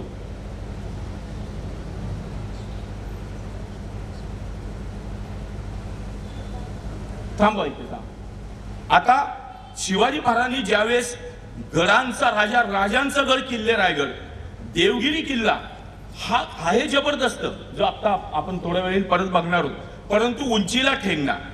त्यामुळे रायगड महाराजांनी राजधानी राजगड पण आहे पण राजगडचा पण तोच प्रॉब्लेम आहे. त्यामुळे शिवाजी महाराजांनी असं ठरवलं की रायगड सहज आणि खरंच गोष्ट आहे किती दूरदृष्टी होती बघा. प्रचंड उंच रायगडावर तोफा डागून चालणार नाही आणि म्हणून स्वराज्याची राजधानी पहिली जी होती ती राजगड होती. तिला धोका बघून शिवाजी महाराजांनी कोणती राजधानी केली आपली रायगड राजधानी केली. या रायगडवरती खरोखर तो जिंकणं मुश्किल होतं यात काही वाद नाही. खोटा इतिहास आपल्याला शिकायची फार सवय. पिक्चर मध्ये तुम्ही बघताय तसं काहीही नाही. सूर्याजी पिसाळ याने गद्दारी केली नाही म्हणजे तो चांगला होता असं मुळीच नाही. तो वाईटच होता. सूर्याजी पिसाळ हा आजच्या भाषेत सेटलमेंट करणारा होता. काय करणारा होता आजच्या भाषेमध्ये मध्ये असतात बघा त्याला ह्या पक्षात राजकारण बोलायचं नाही पण थोडस बोलतो. या पक्षातून त्या पक्षात आणि त्या पक्षात मध्यस्थी एक असतो. अलग अलग असतात. कॅप्टन खरात सारखे पण असतात पण तोही आपला विषय नाहीये. असे हे जे मध्यस्थी करणारे होते तसा मध्यस्थी होता कोण सूर्याजी पिसाळ. त्याला त्यावेळेस असं सांगण्यात आलेलं होतं की काय करतो रायगड जिंकता येणार नाही हे जुल्फिकार खानला माहिती होतं. कितीही काही केलं तरी तो पडणार नाही. मग आता काय करायचं मग सेटलमेंट करू. रायगडावर 7,000 लोक होती. किती लोक होती 7,000. एवढी संस्कृती अतिशय चांगली.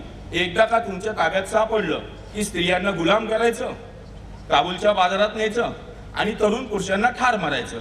मग या एवढ्या चांगल्या संस्कृतीच्या हातनं आपला विध्वंस टाळण्यासाठी काय केलं पाहिजे ते येसूबाईंनी अतिशय चांगला निर्णय घेतला की मी सरेंडर होते पण गडावरती एकाही माणसाला साधी खरोच सुद्धा खर्चटलं सुद्धा नाही पाहिजे. त्याच्या बदल्यात सूर्याजी पिसाळला काय मिळणार होतं तर दादोजी कोंडदेवनी त्याची जप्त केलेली जहागिरी. बघा कसं होतं त्या काळात. आणि ही सेटलमेंट झाली पण पिक्चर मध्ये असं दाखवलं जातं की एक चोरवाटे असं काहीही झालेलं नाही. असा कोणताही प्रकार झालेला नाहीये. सेटलमेंट झाली त्याप्रमाणे नशीब ते जुल्फिकार खानने तेवढं ऐकलं आणि कोणालाही मारलं नाही आणि ते सोडलं आपल्या सगळ्यांना. पुढे हा सूर्याजी पिसाळ औरंगजेबाकडे गेला आणि म्हणला की माझी जहागिरी दे. तो म्हणला तुझी जहागिरीचा तंटा काय. तो म्हणला दादोजी कोंडदेवने माझी जहागिरी जप्त केली. मग औरंगजेब बोलला जर दादोजीने तुझी जहागिरी जप्त केली तर दादोजी कधीही चुकत नाही सबब मी तुला जहागिरी दिल्या नाही. हा त्या मागचा इतिहास आहे किल्ल्याच्या मागचा आणि रायगड पडण्याच्या मागचा आणि त्याला मिळाली नाही. पण रायगड किल्ला एवढा वैभवशाली याचा विध्वंस 2 लोकांनी केला. सगळ्यात पहिला कोणी केला तर जुल्फिकार खानने केला. जुल्फिकार खानने काय केलं ते तुम्हाला मी सांगतो. रायगड पडल्यानंतर मला अजिबात याचं दुःख नाही झालं. म्हणजे दुःख आहे की जो रायगड आहे ज्याच्यावर 10 मन सोन्याचं सिंहासन होतं ते सिंहासन जुल्फिकार खानने अक्षरशः हातोड्याने फोडलं आणि ते नालायकाने गोण्यांमध्ये भरलं आणि औरंगजेबाला भेट. मला ही लोक म्हणून आवडत नाहीयेत त्या मानाने ख्रिश्चन बरे म्हणजे इंग्रज किंवा युरोपियन बरे कसे ते तुम्हाला सांगतो. या लोकांनी काय केलं, या जुल्फिकार खानने ते सिंहासन गेलं जाऊ दे, नंतर आपल्या राज्यकर्त्यांनी राजकारणावर न बोलायचं ठरवलं तरी पण येतो विषय. 11,000 कोटी, कोणी 10,000 कोटी घेऊन कित्येक बाहेर गेलेत, त्यामुळे फोडलं तर फोडलं, त्याचंही मला काही वाटत नाही. पण या हरामखोराने त्या रायगडच्या दप्तरखान्याला आग लावली आणि तो दप्तरखाना जाळल्यामुळे वाटोळं असं झालं की शिवाजी महाराजांच्या हस्ताक्षरातली पत्र जळाली, ओरिजिनल कागद जळाले. आम्हाला प्रूव्ह करायला लागलं की शिवाजी महाराजांना लिहिता वाचता येत होतं. ह्याच्यासाठी आम्हाला अनेक वर्ष लढावं लागलं. कुठे 2-4 कागद इंग्रजांना पाठवलेली पत्र मिळाली तेव्हा ते सिद्ध झालं की ही महाराजांची सही आहे. हे त्यांनी केलं. या उलट इंग्रज कसे बरे, शनिवारवाडा सुद्धा एक किल्ल्याचाच भाग आहे. कारण किल्ल्यांचं महत्व, जरी शिवाजी महाराज म्हणजे माझं एक किल्ला 350 वर्ष ते त्या काळाला होतं, पण किल्ल्यांचं महत्व पेशवाईच्या काळात कमी झालं. कारण अत्याधुनिक तोफा आल्या आणि तोफा आल्यामुळे लक्षात आलं की जे किल्ले आपण संरक्षणासाठी करतो ते संरक्षण आता होऊ शकत नाही. आणि त्यातच मैदानी लढाई आल्या. पानिपतचा प्रसंग आपल्याला माहिती आहे. दुसरी स्लाइड घ्या तोपर्यंत. पानिपतचा प्रसंग आपल्याला सगळ्यांना माहितीच आहे. त्यामुळे किल्ल्यांचं महत्व पेशवाईच्या काळामध्ये कमी झालं. शनिवारवाडा, आता तुम्हा पुणेकरांना सांगायला नको, आपल्या सगळ्या तो अगदी त्याला काय अभिमानाचा विषय, तो 8 मजली होता. काही इतिहासकारांच्या मते 7 आणि काही इतिहासकारांच्या मते तो शनिवारवाडा 8 मजली होता. पूर्ण लाकडाचा होता. अतिशय अप्रतिम असं बांधकाम होतं. 1818ला जिंकल्यानंतर 23 साली इंग्रजांनी तो अक्षरशः काळी लावून जाळून टाकला. पूर्ण जाळला शनिवारवाडा. कारण त्यांचं असं मत होतं की यांच्या ज्याच्यामुळे आपल्याला प्रेरणा मिळेल, जशी आज आपल्याला प्रेरणा मोबाईलमुळे मिळते, आलं का नाही, मोबाईल हातात असला आणि मी पण आहे त्याच्यामध्ये, की आपल्याला आपोआप प्रेरणा येते त्यातनं. तशी त्या काळामध्ये इथे जर तो बघितलं तर हे मराठी पुन्हा पेटून उठतील. वॉरन हेस्टिंगनी त्याच्या डायरीमध्ये लिहून ठेवले, एकदेशीय हिंदुस्थानियांमध्ये सगळ्यात जर राष्ट्राभिमानी कोण लोक असतील तर ती फक्त मराठी आणि महाराष्ट्रीयन लोक. मराठी म्हणजे कुठल्याही मराठ्याने लगेच आम्ही नाही, साई माळी कोळी लोहार सुतार सगळे ब्राह्मण सगळ्या जातीचे एक व्हा, हे तर काही खरं नाही. बटेंगे तो कटेंगे ही म्हण मात्र भली आधुनिक असेल तरी ती लागू पडते, एवढं लक्षात ठेवा. तर अशा प्रकारे तो शनिवारवाडा जाळला. पण इंग्रज का बरे, तर इंग्रज बरे याच्यासाठी की तो शनिवारवाडा जाळताना त्यांनी ते जे काही कागद आहेत सगळे, ते कागद त्यांनी सगळेच्या सगळे सुरक्षितपणे लंडनच्या दप्तरखान्यात हलवले.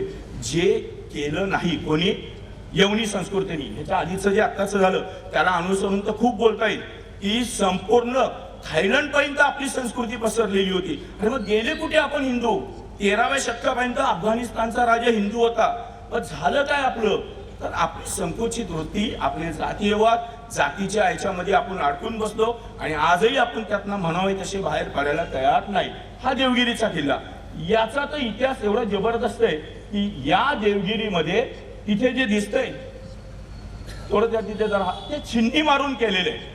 ते काय केलेले आहे, छिन्न्या मारलेल्या आहेत तिथे. प्लेन भाग दिसतोय ना, की जेणेकरून केवढं त्या रामदेवरायाचं कौशल्य असेल की तिथे अजिबात कोणालाही चढता यायला नाही पाहिजे. आणि किती लोकांनी पाहिलं असेल तर तुम्हाला माहिती आहे, भुलभुलैया नावाचा एक तिथे प्रकार आहे की त्यातनं तुम्ही बाहेर पडला तर बाजूला दऱ्या आहेत आणि त्या दरीमध्ये तुम्ही त्याच्यामध्ये पडता डायरेक्ट थेट. अशी त्या किल्ल्याची रचना होती. हा किल्ला अभेद्य म्हणजे हा जिंकू शकत नाही, असंच या किल्ल्याचं वैशिष्ट्य होतं. पण भ्रष्टाचार हा तेव्हा पण होता. तुम्हाला माहिती याची किस्सा, याच्यामध्ये असं झालं की जेव्हा अल्लाउद्दीन खिलजी आला, आणि काय करत होतो आपण, 1297 ला अल्लाउद्दीन खिलजी आला. हिंदू करत काय होते, देवगिरीचा रामदेवराय यादव स्वतःला चक्रवर्ती समजत होता आणि फार छान मध्ये तो राहत होता. त्याला काहीच कळत नव्हतं की अख्खं उत्तर हिंदुस्थान गेलंय. 1297, त्याच्या आधी 1200च्या काळात पृथ्वीराज चव्हाण गेलेले आहेत. एक काही असं झालेलं नाहीये की पृथ्वीराज तिथे गेला आणि टाळी मारून, ते आपल्या समाधानासाठी ठीक आहे, खरा इतिहास तसा नाहीये. पण मला वेळ खूप कमी दिलेला आहे, त्यामुळे मला धावतं सगळं पटापट घ्यायला लागणार आहे. तर या ठिकाणी देवगिरीचा हा किल्ला आपण कधीही जिंकू शकत नव्हतो, हे अल्लाउद्दीनला माहिती होतं. अल्लाउद्दीनचा इतिहास तर किती म्हणजे अभिमानाने वाचावा असा आहे की त्याचा जो चुलता आहे तो त्याचा चुलता कम साखरा, म्हणजे बाय वन गेट वनची ऑफर होती तिथे. आलं का लक्षात? म्हणजे अल्लाउद्दीनचा जो चुलता होता जलालुद्दीन, हा त्याच्या मुलगी म्हणजे आपली चुलत बहीण ही त्याने त्याला दिलेली होती की यांनी काय करू नये. शेवटी त्याला जे करायचं ते त्यांनी केलं, त्याला मारून टाकलं, तो भाग निराळा. असा हा दुष्ट अल्लाउद्दीन आपल्याकडे येतो काय आणि हा किल्ला जिंकतो काय? कसा जिंकला? जेव्हा रामदेव रायांनी तयारी केली की आपण धान्य घेऊन जावं, भ्रष्टाचार केला व्यापाऱ्यांनी, जसं आता सिलेंडरच्या बाबतीत चालू आहे तसा, की कोणत्याही परिस्थितीत धान्याच्या ऐवजी मिठाच्या गोणी जाऊ द्या, धान्याच्या ऐवजी कोणत्या गोणी जाऊ द्या, मिठाच्या गोणी जाऊ द्या. आणि रामदेव रायाला वाटलं तर किल्ला जिंकूच शकत नाही, चिंता नव्हती. पण जसं लक्षात आलं की काहीच नाहीये, फक्त मीठ उगलंय, रामदेव रायाच्या हातपाय गळाले. आणि किती मूर्खपणा, स्वतःची मुलगी दिली त्याने, जे धन दिलं ना त्याचे तुम्ही वर्णन वाचा. आणि एवढं करून त्याच्या मुलाला जेव्हा कळलं की आपल्या बापाने असला आत्मघाती तह केलाय, तो लढला, पुन्हा अल्लाउद्दीन आला. आणि त्या देवगिरीच्या वेशीवर एकदम टोक दिसतं ना, तिथे मला सांगायला कसं तरी वाटतं, असा त्या उलटा टांगून शंकर देवला सोडला, ते जिवंत सोडला. हे महिला बसल्यात, मला हे वर्णन करायला म्हणजे आपण नाही हे सहन करू शकत. त्या म्हणजे कसं आहे माहितीये का, नॉनव्हेज खाणारे आपले पण भरपूर लोक आहेत, त्यात काय वाद नाहीये. पण त्याच्यामध्ये कोंबडी मारायला सांगितलं तर किती लोक मारतील, तर ते फार कमी लोक आहेत, खायला भरपूर खातात. तुम्हाला आक्रमक राहिल्याशिवाय तुम्हाला पर्याय नाहीये. मी याच्यातनं काय तुम्हाला पेटवण्याचं नाही, आता काळ बदललेला आहे, का मी तसं करत नाहीये की आता लगेच काय, आता सगळं बदल, फक्त आपण यातनं शहाणं झालं पाहिजे, हाच त्या मागचा उद्देश आहे. मी काय लगेच आता चला रे बाबा, तो काळ आता राहिलेला नाही, आपण सगळे शिकले सवरलेले लोक आहेत. पण एक ती जुनं काळ सांगतोय की त्यांना कोणताही काही वाटत नाही. असा हा देवगिरीचा किल्ला. याचा एक आणखीन एक गंमत सांगतो तुम्हाला. या किल्ल्याचं हे महत्व जाणून एक प्रचंड वेडा माणूस इतिहासात होऊन गेला, आणि त्या वेड्या माणसाचं नाव होतं मोहम्मद तुगलक. हा दिल्लीचा सुलतान होता. हा ना त्यावेळेस आपल्या आचाट प्रयोग करायचा, याच्या डोक्यातनं काही बाईनू कल्पना यायच्या. उदाहरणार्थ तो एकदा बोलला वाळवंटात गुलाब लावा, त्याचे अधिकारी फार चांगले होते, लगेच म्हणायचे जीव हुजूर, जाम पैसे खायचे ते. पण एक दिवस त्याच्या डोक्यामध्ये आलं की हे जे काही सोन्याचे पैसे आहेत हे बनवायला खूप खर्च आहे. तो म्हणला असं करा, उद्यापासून तांब्याचे पैसे सुरू करा.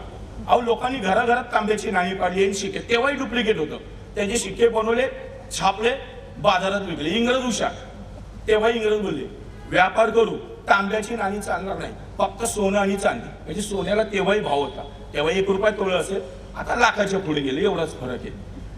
असा या खिलजी आपलं याचं काय नाव, मोहम्मद तुगलकाने याचं महत्व जाणून, म्हणजे असा एक, म्हणून कधी कधी म्हणतो ना तुगलकी निर्णय, असं पेपरात येतं बघा, हा तुगलकी निर्णय, त्याचा इतिहास समजून घ्या.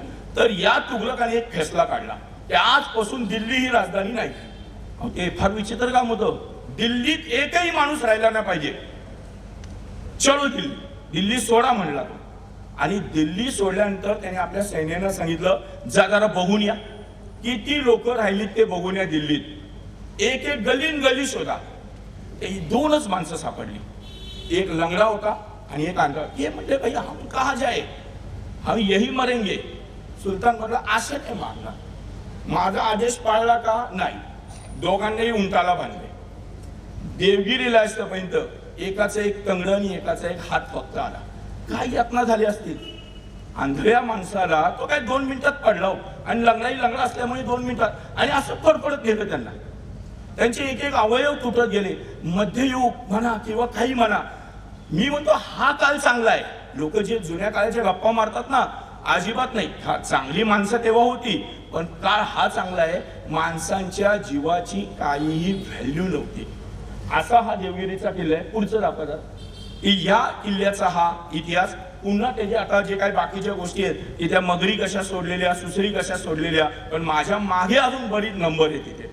आणि एवढं सोडून मग म्हणतील होता बरा तो, पण काय थांबायलाच तयार नाही. हा असं होतं ना, नंतर बरा होता पण काय थांबतच नाही. त्यामुळे मला जरासं बोरकरांनी येऊन थोडस असं ओढा मागून की बाबा रे जा ते पनवेलला कुठं काय ओला बिला करणार रे, निघा, असं जरा आठवण द्या मला. कारण माझंही काय मग त्याला काय म्हणतात हे राहत नाही, थांबायचं कुठे हे कळलं पाहिजे. हिटलर जो होता ना, हिटलर ह्याला एक कळलं नाही. सेकंड वर्ल्ड वॉरमध्ये हिटलरला जर थांबायचं कुठे हे कळलं असतं तर त्यांनी जिंकलं असतं. तो मूर्खासारखा त्याने त्याचाच मित्र असणाऱ्या रशियावर हल्ला केला आणि ती सगळी त्यांनी वाटोळं लावून घेतलं. पण तो आपला विषय नाही. आपला विषय काय आज किल्ल्यांचा याचा आहे. हा आणखीन एक किल्ला आहे, मला वाटतं राजगडचा आहे. प्रत्येक किल्ल्याला एक झुंजार माची असते. राजगड राजधानी न करण्याच्या मागं पुढची एक स्लाइड घ्या लगेच. एक तोरणा किल्ला आहे आणि तोरणा किल्ला आणि राजगड हे जवळजवळ असल्यामुळे त्या किल्ल्यावरून या किल्ल्यावरती मारा होईल म्हणून शिवाजी महाराजांनी राजगड ही राजधानी केली नाही. तर आता हा बघा, हा तोरणा तर का केला नाही? तोरणा फक्त सपाट आहे, म्हणजे सगळ्या किल्ल्यांमध्ये तोरणा हा असा प्लेन मध्ये सगळ्यात जर कुठला असेल तर तोरणा. आणि एवढे आपल्या किल्ल्याकडे किल्ले आहेत. स्पेन मध्ये 700 किल्ले त्यांनी काय केले माहितीये का? आपल्याकडे ते करत नाही म्हणून आपल्या किल्ल्यांची फक्त काय दुर्दशा आहे. शिवनेरी एक शेवटचा दाखवा, कारण अर्धा तास म्हणल्यावरती फार मी करू शकत नाही. हा शिवनेरी किल्ला आहे. का आपण शिवनेरीवर असं करू शकत नाही की तिथे गेल्यानंतर तुम्हाला त्या काळामध्ये नेता आलं पाहिजे? स्पेन मध्ये काय माहितीये का, तुम्ही ज्या किल्ल्यावर जाल, रशियामध्ये ज्या किल्ल्यावर जाल त्या किल्ल्याचं तिथे वातावरण केलं जातं. समजा मला रायगडला जायचंय तर रायगडला गेल्यानंतर तिथे मावळ्यांच्या वेशात शासनाचे परमनंट किंवा कॉन्ट्रॅक्टवर तुम्ही माणसं ठेवा कामाला. मग मला वाटलं मावळ्यांच्या वेशात मी फोटो काढायचा आहे, फोटो काढा. राज्याभिषेकाचा प्रसंग ठेवा. मला वाटलं मला एखादा तिथे शिवाजी महाराजांना आधी मुजरा मारतोय, एक मुजरा मारण्याचं माझ्या होऊ द्या. अरे करा ना, तसे मी कपडे घालेन. तसं त्यांच्या देशामध्ये आहे आणि म्हणून त्यांचे गड किल्ले हे टिकून आहेत. विलियम शेक्सपियर ज्या गावचा आहे 16व्या शतकात इंग्रजांनी ते तसंच्या तसं ठेवलेलं आहे. अहो इथे मी मागा ऐकलेलं शनिवार वाडा मोडण्याचा घाट घातलेला होता. एकदा मला निनादरावांनी सांगितलेलं होतं की एक छोटस त्याचं आपण बनवू आणि नवीन इथे काहीतरी करू. ही अशी आपली आपण कित्येक आपले चाकणचा जो किल्ला मी तुम्हाला सांगितलेला आहे त्या चाकणच्या किल्ल्याची माती चाकणच्या लोकांनी असं म्हणतात त्यांच्या घरांसाठी बांधलेली होती. इनेली लोकांना काही आपल्या देशातल्या लोकांना हेरिटेज, आता त्या मॅडमचा तोच विषय होता ताईंचा, हेरिटेज बद्दल आपल्याला अजिबात एवढी काय जाण नाहीये. तर असे हे आपले एकूण गड किल्ले आहेत. पण माझा जो मुख्य विषय, गड किल्ले तर आहेच, पण मुख्य विषय आहे की ह्या किल्ल्यांच्या आक्रमणावरती आणि त्याचा इम्पॅक्ट संस्कृतीवर काय झाला. तुम्ही राजस्थानमध्ये जा, राजस्थानमध्ये सगळे किल्ले चांगले, कारण सांगू शकाल? हा येस, खूपच अभ्यास आहे. हा या तुम्ही जाते इथे. त्यांनी तडजोड केली, आपण तडजोडी केल्या नाही, आपण शेवटपर्यंत लढत राहिलो. त्यामुळे इंग्रजांनी आपलं सगळं नामशेष किल्ला जो रायगडचा आहे तो इंग्रजांनी अक्षरशः तोडला. 1818ला जेव्हा शेवटचा घाव घातला, जेवढं नव्हतं तेवढं लॉस त्यांनी केलेला होता. त्या मानाने राजपूतांनी तडजोड केली आणि त्यामुळे त्यांचे गड किल्ले शाबूत राहिले आणि पुढे तर त्यांनी त्याचा व्यापार मांडला आणि त्याप्रमाणे त्यांनी त्याच्यामध्ये आपला बिझनेस सुरू केला आणि ते व्यवस्थित राहिले. भरपूर हे इतिहासाचं सांगण्यासारखे. म्हणजे तुम्हाला जर शिवाजी महाराज कळायचे असतील तर तुम्हाला औरंगजेब कळला पाहिजे. पण मला तशी सूचना आलेली आहे आणि कार्यक्रम पुण्यात आहे याचं भान मी ठेवलं पाहिजे. मी बाणेरपर्यंत आलेलो आहे, केसरीवाड्यापर्यंत जायचं माझं स्वप्न आहे. एक समोर PSI बसलेले आहेत, ते अंदाज येतात काय करावं, बोलवावं का न बोलवावं विचार करतायत. तर भरपूर इतिहासाचे तर खूप किस्से आहेत, पण आता आपली रजा घेतो.